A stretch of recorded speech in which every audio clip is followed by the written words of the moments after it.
So you actually work as a scribe, and which is somewhat unusual to be a woman who's working as a scribe, but it's becoming more common these days, isn't it? It is becoming more common, yeah.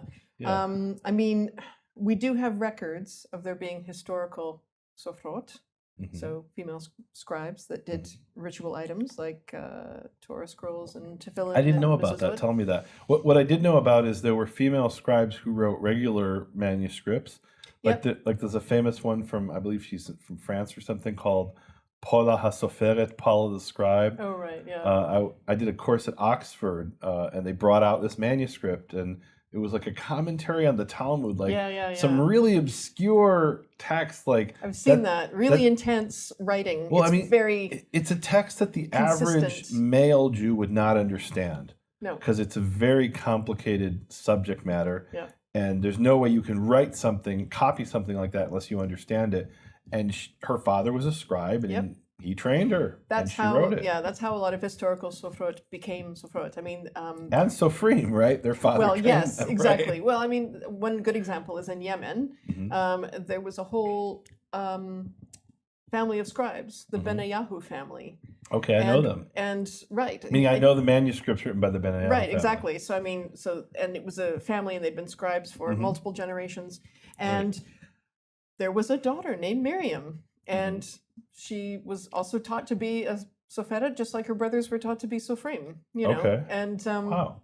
she wrote colophons, and she wrote codices, but according to a couple of the bookbinders and artists and scribes and people that I know in Jerusalem, she has a Torah scroll that is in the Israel National Library. Really? Yeah, and she lived in the 1500s. Wait a minute, you're telling me there's a Torah scroll written by Miriam of the Benayahu family, a woman scribe, that was used in Yemen in the National Library of Israel? Wait, so if there's no colophon, how do they know she wrote it? From the handwriting, or? That was referenced in Evan Sapir, which was a book written by, there was a rabbi, he was an Ashkenazi rabbi that decided he was going to leave Jerusalem and go collect money all over the world, all over the Jewish world for the poor of Jerusalem. And he ended up in Yemen, and he wrote this whole book. And it's a really interesting book. You should read it. I mean, it's in English as well. So he referenced it there. And there was also multiple, like I said, I know people who've seen it, but I haven't seen it myself. So he mentions in this book that he's around at the time of Miriam the scribe, and is that what it is? No, that was later on. No, he was later on. I can't. Okay. I'm really sorry. I can't off the top of my head. I can't remember the name of the rabbi, but it was 1500s.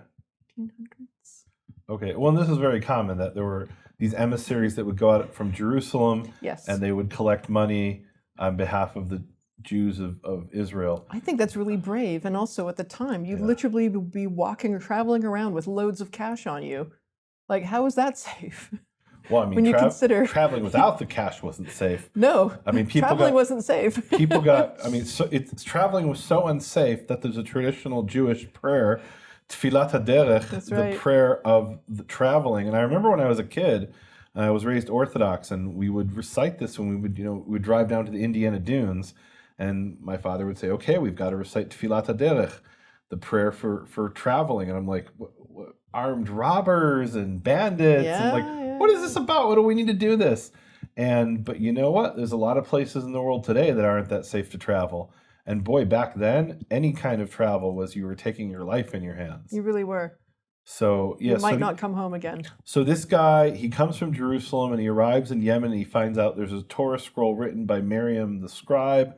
And you're saying it's in the national. I've got to hunt this down now and find out what is this Torah scroll. Good, because if I've got any incorrect information from any of my sources, then obviously that would need to be corrected. Yeah, but this is exciting to me. But she's not even the first one, because there was. I mean, there's been female scribes all over the place. I mean, there was. There's a long list of them. A lot of Italian female scribes, mostly writing Megillat Esther, as far as we know, and decorating them, of course, because it's Italy, so you have to decorate things. And you're allowed to decorate a scroll of Esther, but you're not allowed to decorate a Torah scroll. That's right? correct. Yeah. Unless you call like the Sefer Tagim that we talked about decoration, but not. That's not the same as decoration. I'm talking about like illustration and like putting. Oh, like actual drawings, yeah. Yeah, drawings or even. And is that kosher to read from in a synagogue if it has those drawings? Oh yeah, that doesn't. Yeah, no, a lot of Megillot Esther are. It depends on how much money the future owner wants to spend on it, basically. Okay. Yeah, they're absolutely kosher to read from. You can Yotzei, the entire community, the whole community is included. Whoever hears it read will be included in the mitzvah, in the commandment. They would have completed their mitzvah. So have you done Esther scrolls where they were decorated as well? Yes, I've done multiple ones of those. I mean, probably the most elaborate one I've ever done. I mean, I did one actually just a few years ago for Rabbi Lindsay Taylor Goodhartz, Dr. Lindsay Taylor Goodhartz, who also went through the Maharat program. So she's essentially an Orthodox rabbi as well. I don't know what that is. Maharat program? What's that? Oh, it's essentially an Orthodox rabbinical program for women. Really? Yeah. So you're talking about female scribes, and you said there are other examples from history. Right. Yeah, and there was a prince in Tawuk or Dakuk, which is in Persia. Okay. And he was always referred to as Ben HaSoferet. The son of the female scribe. Right. And so his lineage, so nothing about his dad. Like they weren't saying anything about his dad. They were just referring to that. But yeah, and there was some. Wow.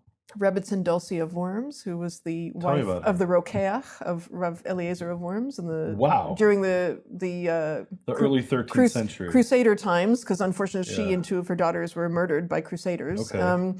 She used to sew the Yuriot of the Sifrei Torah together. Okay, the sheets. She would sew them together. Yeah. That's so I don't know if she did anything else, but I mean, that's just an example of there are places where there's many different places where it'll say, oh, don't let a woman write this or don't let a woman sew that, and if she has, then maybe unpick it and resew it, but maybe.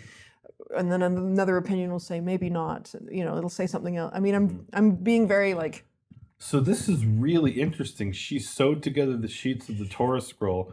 So you know what it implies, that she was literate. Because how would you know which sheet to sew to which other sheet unless you read what it said?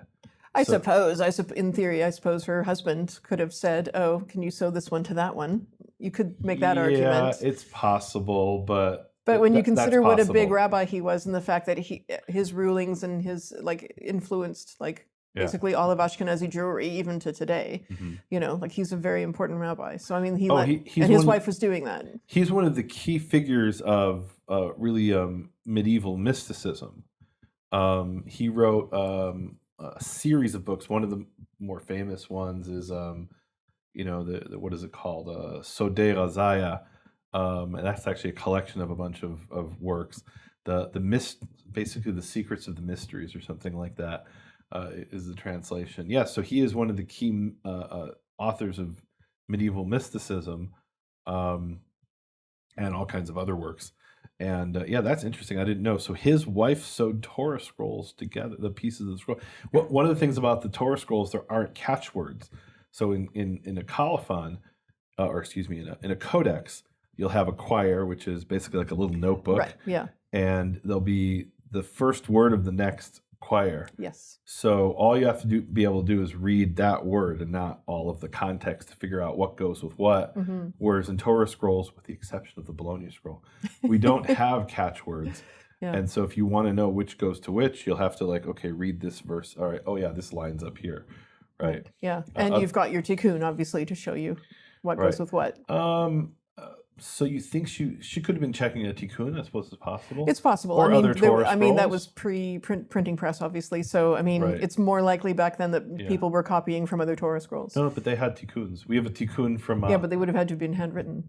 Yeah, for sure. Yeah. So we have a tikkun from what is it? I believe it's in Hamburg, and it is the exact layout of several Torah scrolls we have that are today in Berlin. Yeah. And it's almost certain that either they were copied. Well, it is certain that they were either copied from that tikkun or they were both copied from a common source. That's always the question, right? Right. Yeah. In whenever you have A and B, was A copied from B? Was B copied from A, or were they both copied from C? Right. Right. That's Yeah. that's always the question. But there's no question that this tikkun matches at least two Torah scrolls in the layout. In the layout, meaning of how each column begins. So That's really interesting. I did not know that. So we But have then that's your field. It's not mine. so we have tikkunei sofrim that are handwritten.